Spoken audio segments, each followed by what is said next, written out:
Religion is a way of life that describes the duties and relations of man to his God. Adherents of all religions join in the belief that man's coming into the world necessarily brought with God. Man in his primitive state sought ways of overcoming his environment, the fire of the sky, the wrath of the sea, the fury of the winds, and the heat of the desert, which he tried to control or appease. Some primitive men attempted to curb such forces with magic. Others turned to a kind of nature worship. As time passed, man tried to invoke the aid of the primeval forces. Eventually, in most religions, man associated these forces with some one great spirit or God. Through the ages, different religions have arisen and some have declined. 5 of the great religions endure and continue to guide millions upon millions of people the world over. These 5 had their beginnings in southwestern Asia. It was here that Hinduism developed identity. Most recently, Islam has developed. On the subcontinent we call India, the religion of the Aborigines was a primitive form of nature worship. Then, many centuries ago, Vedic invaders broke through the mountain passes, bringing with them the seeds of still another primitive religion. Out of these beginnings, Hinduism developed. Vishnu, Shiva, and Brahma were the deities that eventually became most revered. Spiritual perfection for the Hindu became a state of mind rather than a place. It is often called nirvana. According to the Upanishads, a man may have to live many lives before he attains nirvana. This is known as the transmigration of souls, or reincarnation. The means of attaining nirvana are stated in the Bhagavad Gita.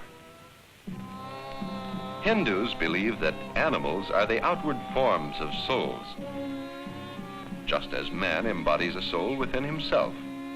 But only man can achieve nirvana.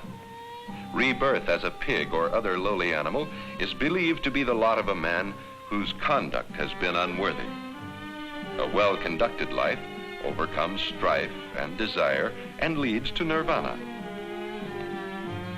Brahmins like this Brahmin priest expound the principles of the Hindu religion.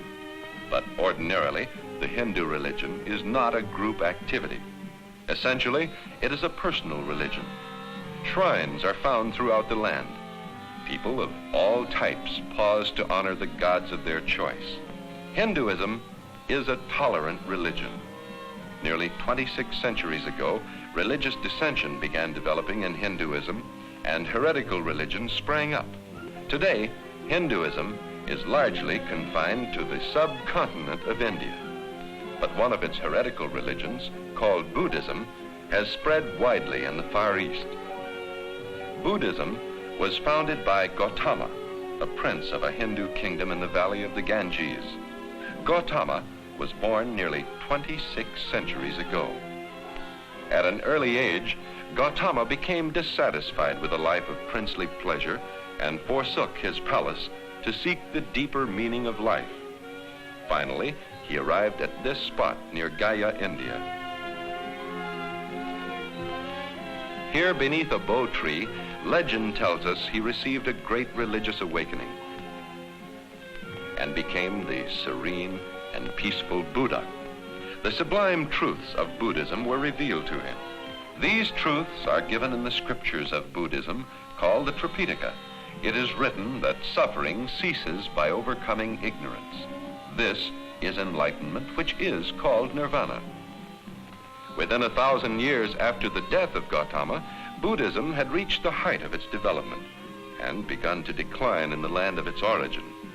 But it spread into Burma, Thailand, Indochina, and Ceylon.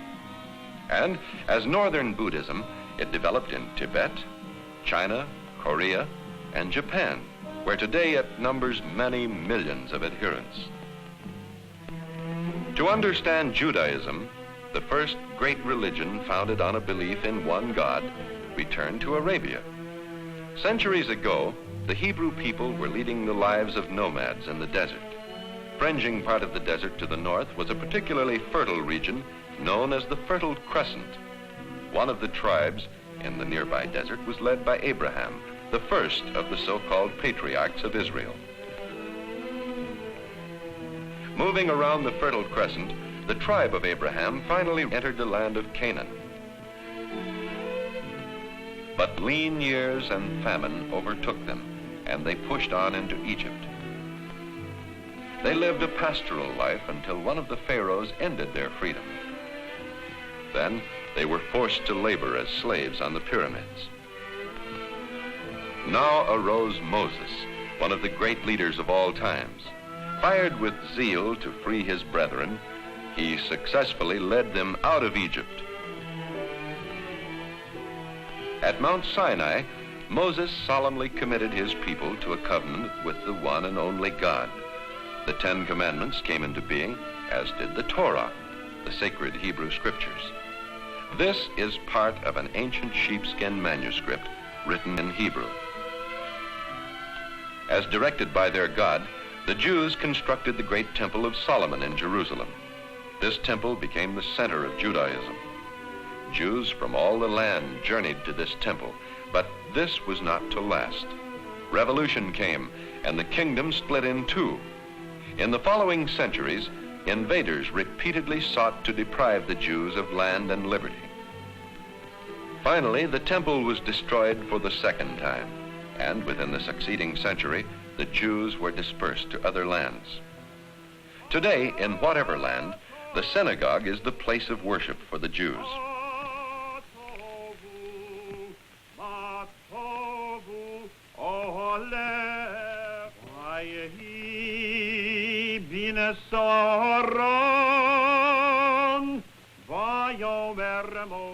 Within a holy ark in the synagogue rests the Torah.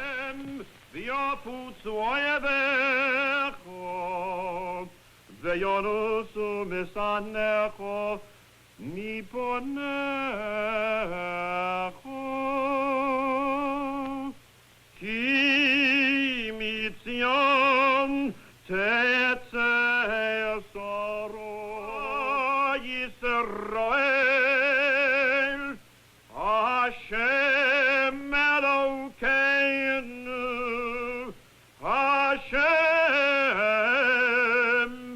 Echad, Eitz Chaim Hi, Lama Chazikim Ba, V'Samecheho Meyushar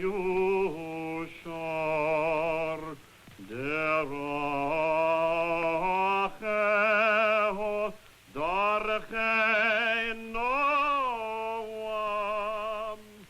From a stand in the synagogue are read the prayers that echo the words of the 10 Commandments.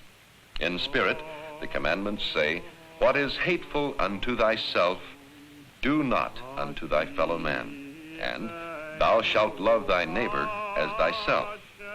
As part of their covenant with Jehovah, the Jews have looked for the coming of the Messiah, who would restore the kingdom of Israel and banish evil. The cross of Christianity signifies an event closely related to this aspect of Judaism. Jesus, who was to become the Christ, was born in Bethlehem in the year from which the modern calendar is dated. Christians believe that Jesus is the Son of the eternal God, the promised Messiah of Judaism. Jesus preached a simple doctrine of goodness and adherence to the 10 Commandments. 12 disciples followed him through the years of his public ministry. Some of these disciples continued to spread his teachings after his death. The years of public ministry for Jesus came to an end in Jerusalem. It was there that he was accused of endangering the safety of the Jewish state and put to death by order of Pontius Pilate, the Roman procurator in Jerusalem. Those who accepted the teachings of Christ became known as Christians. His teachings are recorded in the scriptures of the New Testament, and the cross has become the symbol of Christianity. The Christian church first developed in Jerusalem. Gradually, Christianity spread. In the 4th century, the pagan Roman Empire became Christian. Rome became the center of Western Christianity. A basic belief of the Roman Catholic Church in Rome holds that the Pope, the Bishop of Rome, is the successor of the Apostle Peter and the divinely appointed head of the church. In the eastern part of the empire, Constantinople became the center of Christianity. Differences between Christians in the east and in the west became more and more pronounced until in the 11th century, a separation formally took place.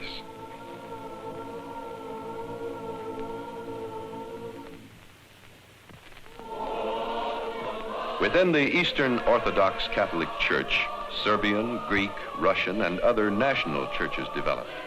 The rituals and doctrines of all Orthodox Catholic churches are in essence the same.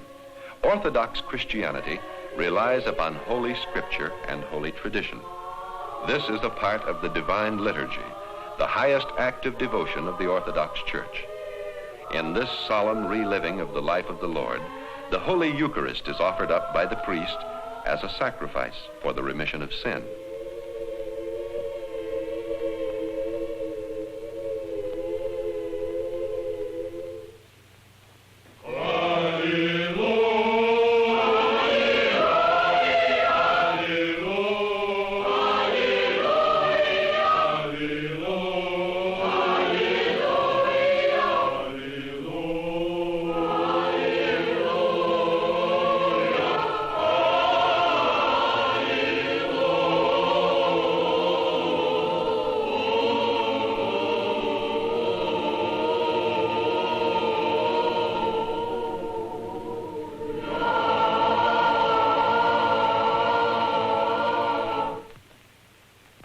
Roman Catholic Christianity centers its doctrines on Holy Scripture and Holy Tradition. In part, this is portrayed by the 7 sacraments. Among these sacraments, the most sacred is the Holy Eucharist and the sacrifice of the Mass. The sacrifice of the Mass is a reenactment of the Last Supper attended by Christ and his disciples, and a continuation of the sacrifice by Christ on Calvary, the scene of his crucifixion.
Under the leadership of men like Martin Luther, a movement away from the Catholic Church developed during the 16th century.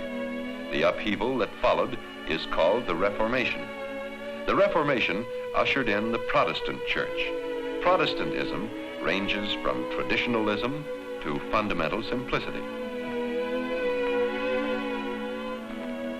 Always, the preaching of the Word is the core of Protestant worship. Usually, an ordained pastor or minister delivers the sermon, but interpreting the message is the privilege and duty of each individual. The Holy Bible contains the story and teachings of Jesus and the history of the early church, as well as the earlier Jewish scriptures. As in Judaism, Catholicism, and other religions, youth plays an important part in the religious life of the church.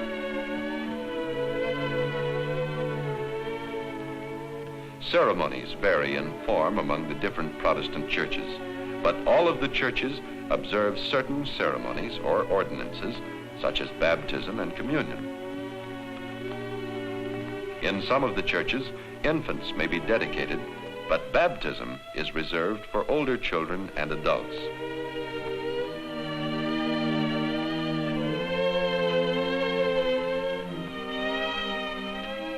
Christianity, in its different forms, has spread to many parts of the world, but only part of the world has become predominantly Christian. For the third great religion based on a belief in one God, we go back to the late years of the 6th century. Its founder, Mohammed, was born in Mecca. It was Mohammed who proclaimed in the marketplaces of Mecca that Allah, the one God, had commanded him to wipe out the worship of idols. But Mohammed's doctrines were rejected. He was forced to flee to the neighboring city of Medina. Soon, Mohammed had converted the people of Medina. Later, he converted Mecca.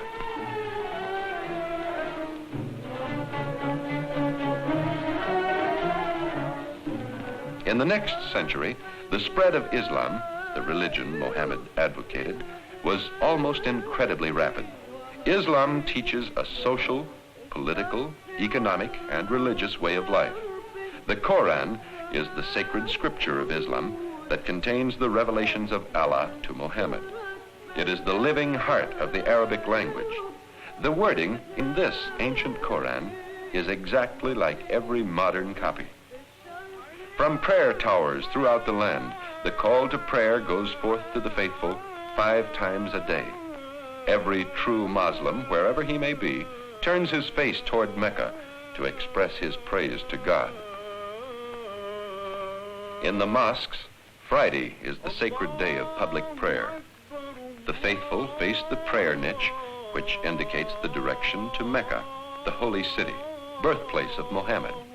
There is no priesthood because the Quran directs that no one shall come between man and God. A non-clerical imam leads the worship. Man, in his search for an explanation of the mystery of life, has made the population of the world predominantly religious. Each of the different religions that has arisen has contributed enormously to the spiritual life of its adherents. Among the many contributions of religion are the holy writings that join in proclaiming the basic laws of the good life. Despite inevitable human failings, religion continues to point out a way of life by showing how man can best relate himself to the unseen God and to the purposes of God in order to build the fellowship of man according to the divine will.